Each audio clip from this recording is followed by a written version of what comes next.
IELTS 15.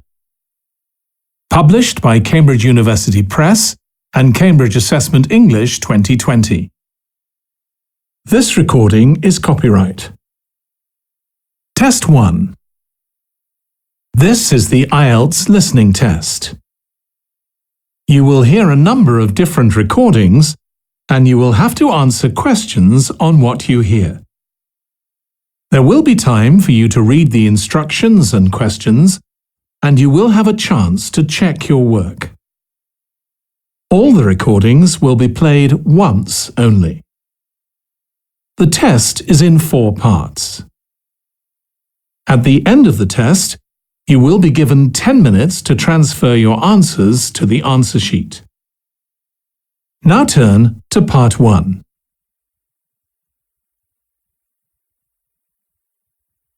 Part 1. You will hear a woman phoning a friend to get information about a job agency. First, you have some time to look at questions 1 to 5.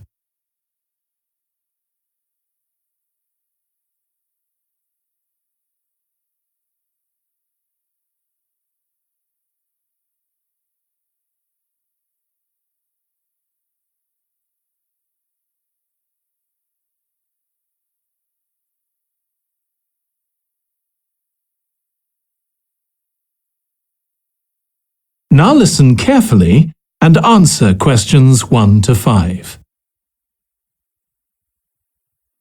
Hello, William. This is Amber. You said to phone if I wanted to get more information about the job agency you mentioned. Is now a good time? Hi, Amber. Yes, fine.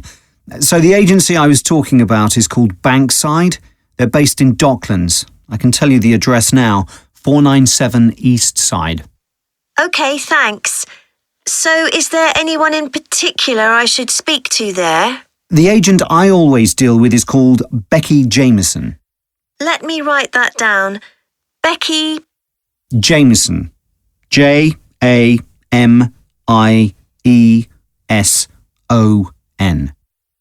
Do you have her direct line?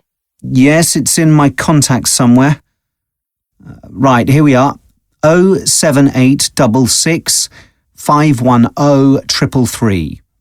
I wouldn't call her until the afternoon if I were you. She's always really busy in the morning trying to fill last-minute vacancies. She's really helpful and friendly, so I'm sure it would be worth getting in touch with her for an informal chat. It's mainly clerical and admin jobs they deal with, isn't it? That's right. I know you're hoping to find a full-time job in the media eventually, but Becky mostly recruits temporary staff for the finance sector, which will look good on your CV and generally pays better too.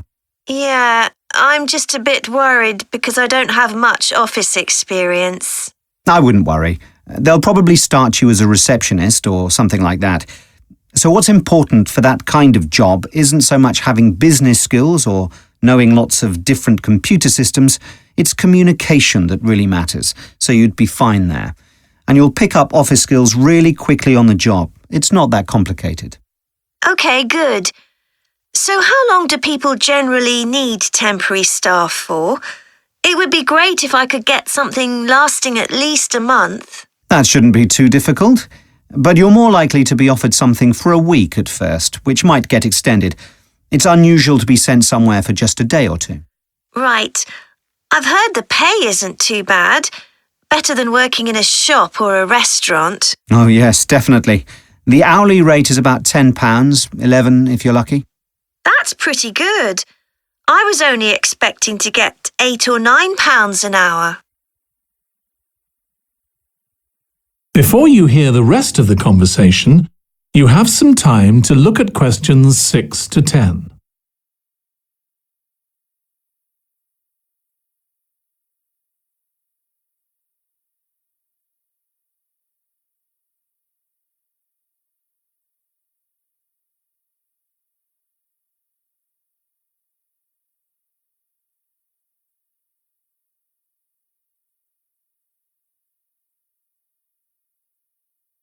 Now listen and answer questions 6 to 10. Do you want me to tell you anything about the registration process? Yes, please. I know you have to have an interview. The interview usually takes about an hour, and you should arrange that about a week in advance. I suppose I should dress smartly if it's for office work. I can probably borrow a suit from Mum. Good idea. It's better to look too smart than too casual. Will I need to bring copies of my exam certificates or anything like that? No, they don't need to see those, I don't think. What about my passport? Oh yes, they will ask to see that. OK. I wouldn't get stressed about the interview though. It's just a chance for them to build a relationship with you, so they can try and match you to a job which you'll like. So there are questions about personality that they always ask candidates, fairly basic ones, and they probably won't ask anything too difficult, like what your plans are for the future. Hope not. Anyway, there are lots of benefits to using an agency. For example, the interview will be useful because they'll give you feedback on your performance so you can improve next time. And they'll have access to jobs which aren't advertised. Exactly. Most temporary jobs aren't advertised. And I expect finding a temporary job this way takes a lot less time. It's much easier than ringing up individual companies. Yes, indeed. Well, I think I've covered it. That is the end of part 1. You now have 1 minute to check your answers to part 1.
Part 2.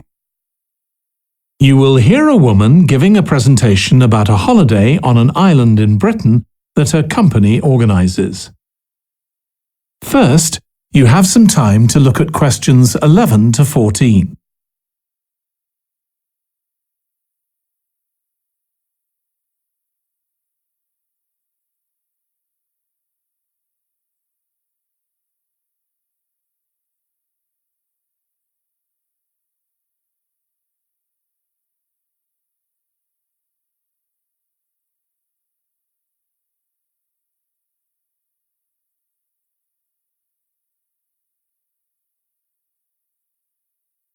Now listen carefully and answer questions 11 to 14.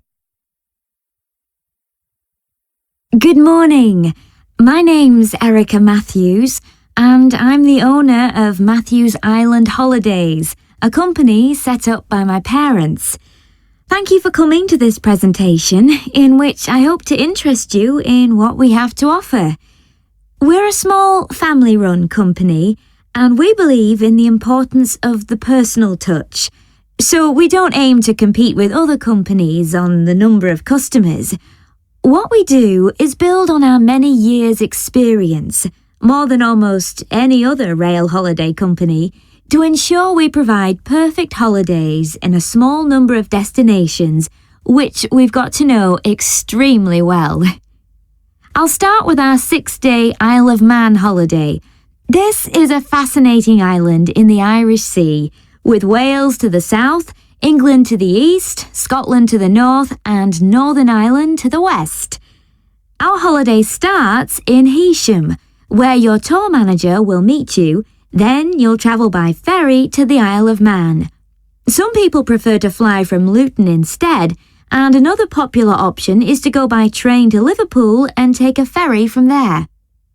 You have 5 nights in the hotel, and the price covers 5 breakfasts and dinners, and lunch on the 3 days when there are organised trips.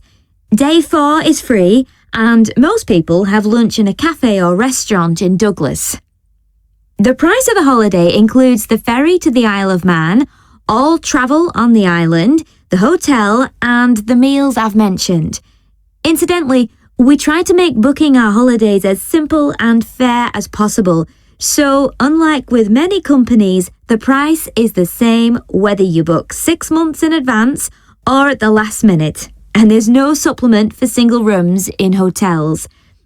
If you make a booking then need to change the start date, for example because of illness, you're welcome to change to an alternative date or a different tour for a small administrative fee. Before you hear the rest of the talk, you have some time to look at questions 15 to 20.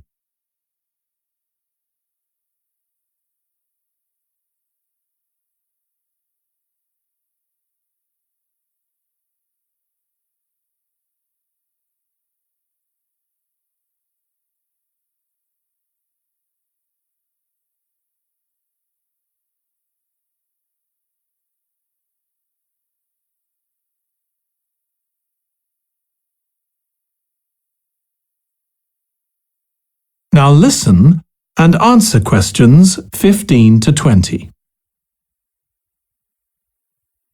Okay, so what does the holiday consist of? Well, on day 1, you'll arrive in time for a short introduction by your tour manager, followed by dinner in the hotel. The dining room looks out at the river, close to where it flows into the harbour, and there's usually plenty of activity going on.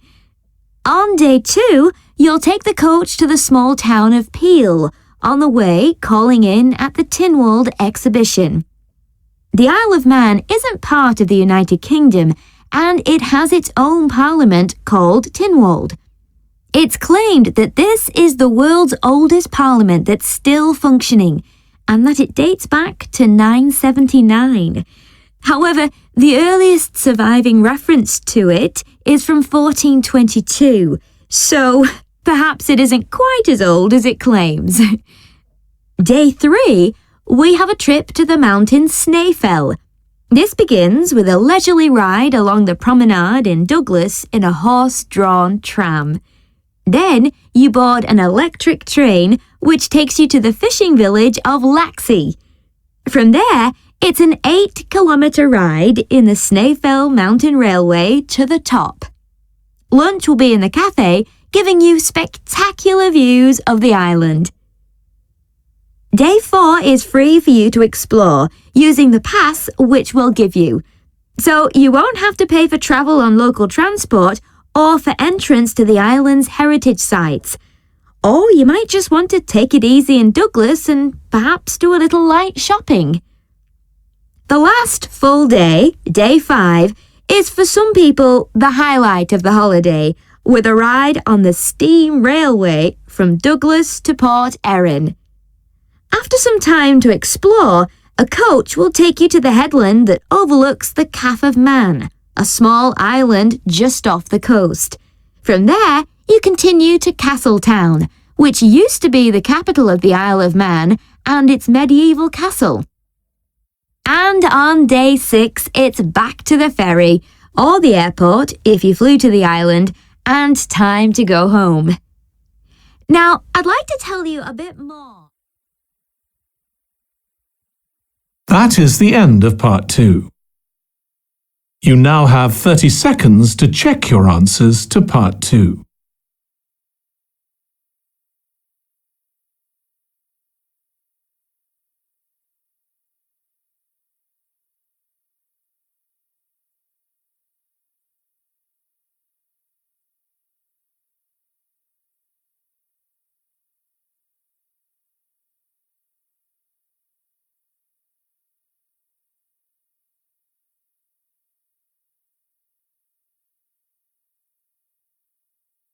Part 3.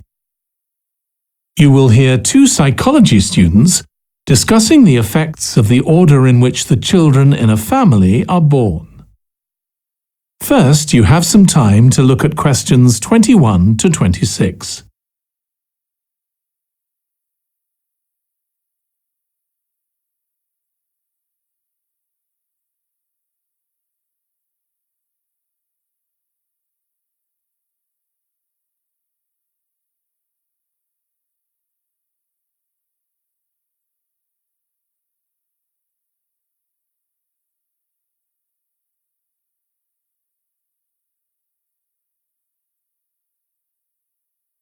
Now listen carefully and answer questions 21 to 26.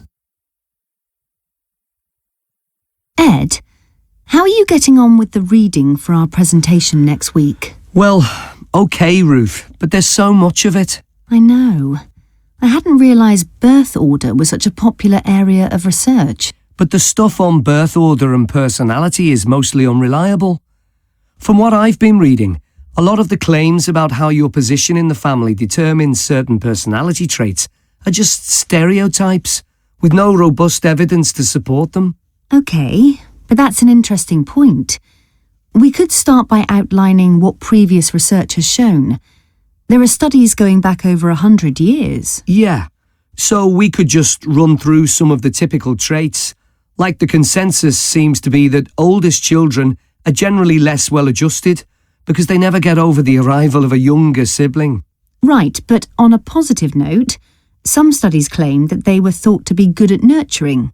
Certainly in the past, when people had large families, they would have been expected to look after the younger ones. There isn't such a clear picture for middle children, but one trait that a lot of the studies mention is that they are easier to get on with than older or younger siblings. Generally eager to please and helpful, although that's certainly not accurate as far as my family goes. My middle brother was a nightmare, always causing fights and envious of whatever I had. As I said, none of this seems to relate to my own experience. I'm the youngest in my family, and I don't recognise myself in any of the studies I've read about.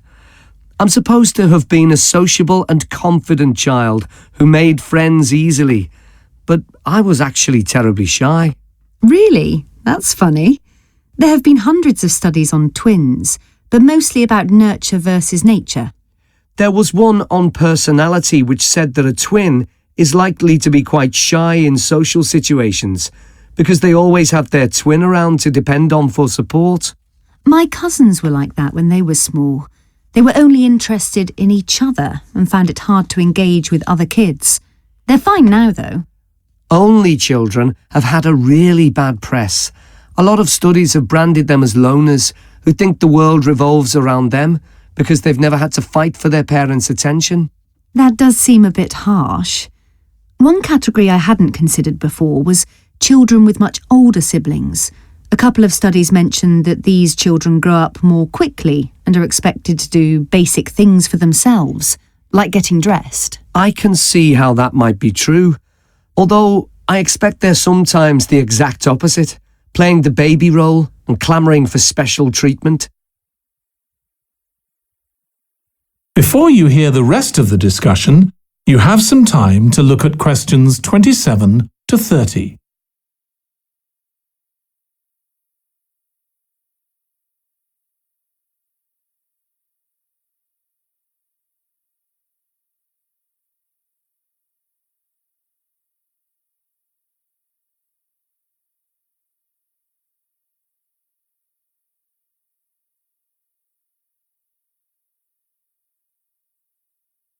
Now listen and answer questions 27 to 30.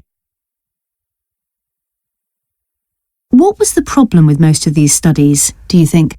I think it was because, in a lot of cases, data was collected from only one sibling per family, who rated him or herself and his or her siblings at the same time. Some of the old research into the relationship between birth order and academic achievement has been proved to be accurate, though. Performances in intelligence tests declined slightly from the eldest child to his or her younger siblings.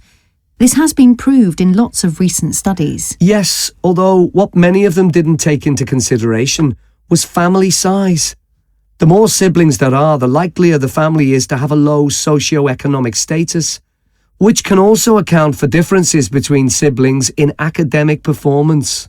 The oldest boy might be given more opportunities than his younger sisters, for example. Exactly.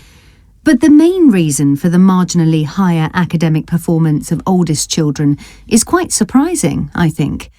It's not only that they benefit intellectually from extra attention at a young age, which is what I would have expected.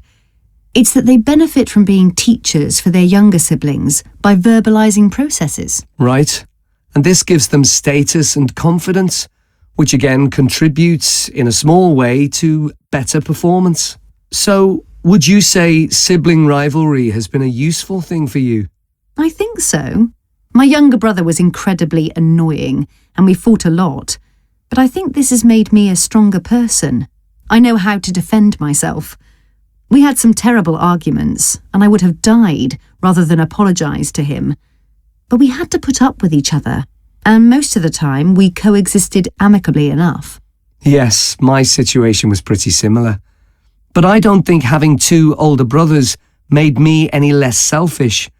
I was never prepared to let my brothers use any of my stuff. That's perfectly normal, whereas sometimes... That is the end of part 3. You now have 30 seconds to check your answers to part 3.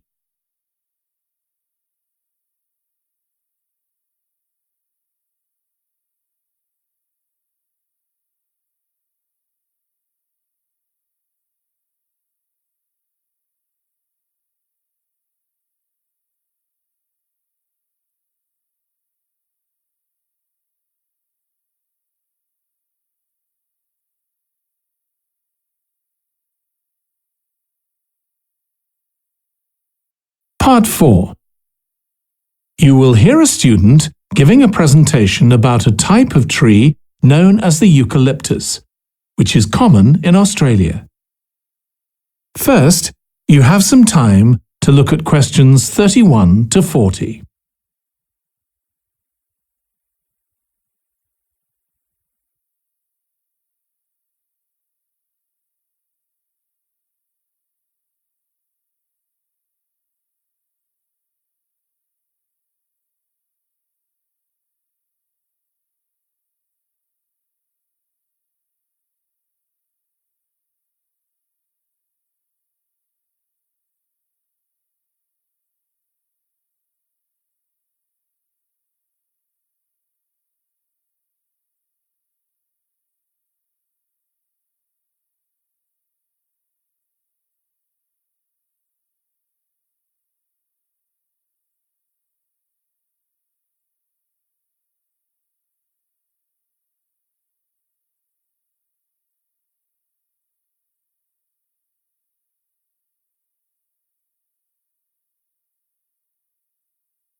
Now listen carefully and answer questions 31 to 40. Today, I'm going to talk about the eucalyptus tree. This is a very common tree here in Australia, where it's also sometimes called the gum tree. First, I'm going to talk about why it's important. Then I'm going to describe some problems it faces at present. Right, well, the eucalyptus tree is an important tree for lots of reasons. For example, it gives shelter to creatures like birds and bats, and these and other species also depend on it for food, particularly the nectar from its flowers. So it supports biodiversity. It's useful to us humans too, because we can kill germs with a disinfectant made from oil extracted from eucalyptus leaves.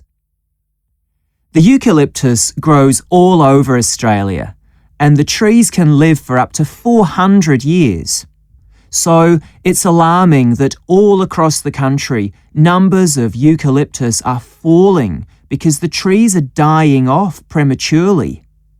So, what are the reasons for this? One possible reason is disease. As far back as the 1970s, the trees started getting a disease called Mundula yellows. The tree's leaves would gradually turn yellow, then the tree would die. It wasn't until 2004 that they found the cause of the problem was lime, or calcium hydroxide, to give it its proper chemical name, which was being used in the construction of roads. The lime was being washed away into the ground and affecting the roots of the eucalyptus trees nearby. What it was doing was preventing the trees from sucking up the iron they needed for healthy growth. When this was injected back into the affected trees, they immediately recovered. But this problem only affected a relatively small number of trees. By 2000, huge numbers of eucalyptus were dying along Australia's east coast of a disease known as bell miner-associated dieback. The bell miner is a bird, and the disease seems to be common where there are high populations of bell miners. Again, it's the leaves of the trees that are affected. What happens is that insects settle on the leaves and eat their way round them, destroying them as they go, and at the same time, they secrete a solution which has sugar in it. The bell miner birds really like this solution, and in order to get as much as possible, they keep away other creatures that might try to get it. So these birds and insects flourish at the expense of other species, and eventually so much damage is done to the leaves that the tree dies.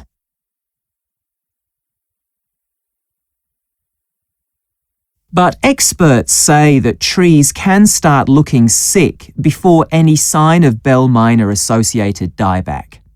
So it looks as if the problem might have another explanation.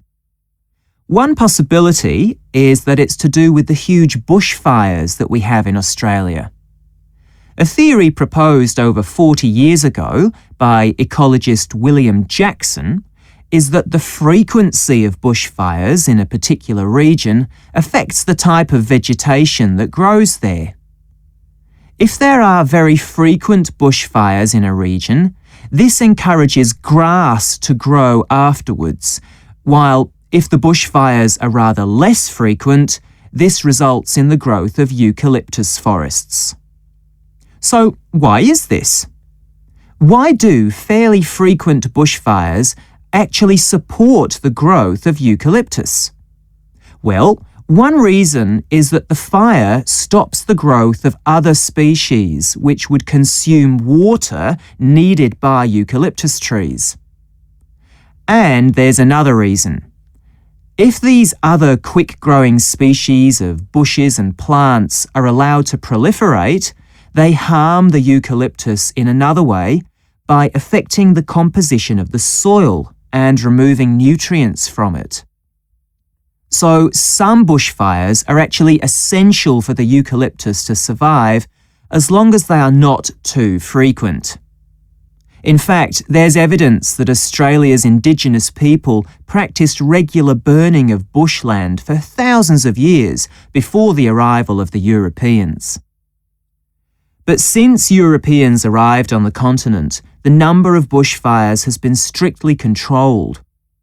Now, scientists believe that this reduced frequency of bushfires to low levels has led to what's known as dry rainforest, which seems an odd name as usually we associate tropical rainforest with wet conditions. And what's special about this type of rainforest? Well, unlike tropical rainforest, which is a rich ecosystem, this type of ecosystem is usually a simple one. It has very thick, dense vegetation, but not much variety of species. The vegetation provides lots of shade, so one species that does find it ideal is the bell miner bird, which builds its nests in the undergrowth there. But again, that's not helpful for the eucalyptus tree.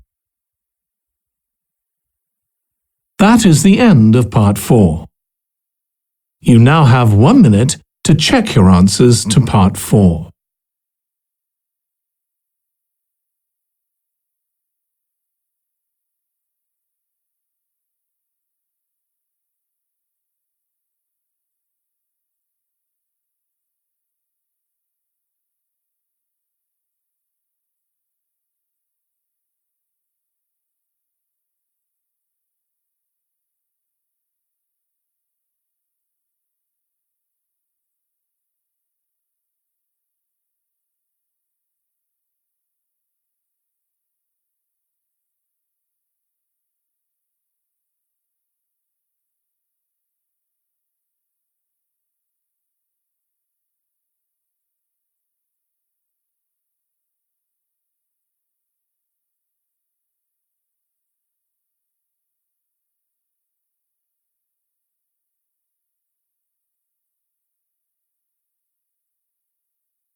That is the end of the listening test. In the IELTS test, you would now have 10 minutes to transfer your answers to the answer sheet.